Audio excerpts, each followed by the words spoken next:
ইয়েমেনকে নিয়ে মধ্যপ্রাচ্যের দুই প্রতিবেশী সৌদি আরব ও আরব আমিরাতের উত্তেজনা এখন আরও বেড়েছে। জাতীয় নিরাপত্তাকে রেড লাইন হিসেবে ঘোষণা দিয়েছে মোহাম্মদ বিন সালমানের প্রশাসন। আমিরাতকে ইয়েমেন ছাড়তে ২৪ ঘন্টার সময় বেঁধে দিয়েছে রিয়াদ সমর্থিত ইয়েমেন সরকার। মঙ্গলবার ইয়েমেনের দক্ষিণাঞ্চলের মুকাল্লা বন্দরে ব্যাপক বিমান হামলা চালায় সৌদি আরব। এরপরই আসে এই হুঁশিয়ারি। এই মাসে ইয়েমেনের সৌদি সমর্থিত সরকারি বাহিনীর সাথে ব্যাপক সংঘাতে জড়ায় আমিরাত সমর্থিত বিদ্রোহী গোষ্ঠী এসটিসি।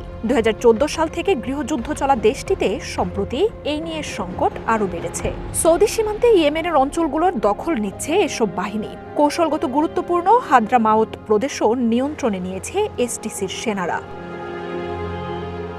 এর মধ্যেই বিদ্রোহীদের জন্য আমিরাতের পাঠানো ২ জাহাজ ভর্তি অস্ত্র ইয়েমেনের দক্ষিণাঞ্চলের বন্দরে নোঙর করে বলে অভিযোগ ওঠে। মঙ্গলবার সেই বন্দরেই বিমান হামলা চালায় রিয়াদ।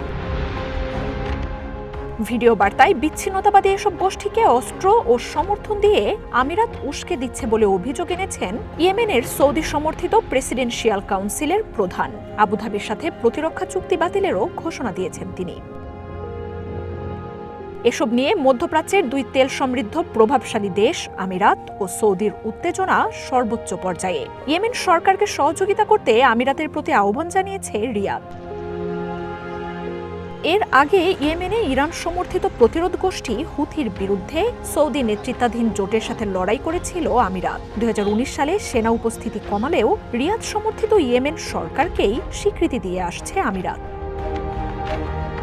হুথির বিরুদ্ধে সৌদির হয়ে লড়াই করেছে বিদ্রোহী গোষ্ঠী এসটিসিও, কিন্তু শক্তি সঞ্চয়ের পর ইয়েমেনের দক্ষিণাঞ্চলে নিজেরাই শাসন দখলে নেয়ার ঘোষণা দেয় তারা।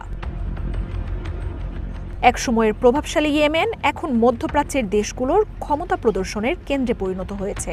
রাজধানী সানা সহ ইয়েমেনের উত্তরাঞ্চলের শাসনে রয়েছে ইরান সমর্থিত গোষ্ঠী হুথি। মার্জিয়া উপমা, ওয়ান ইন্টারন্যাশনাল ডেস্ক।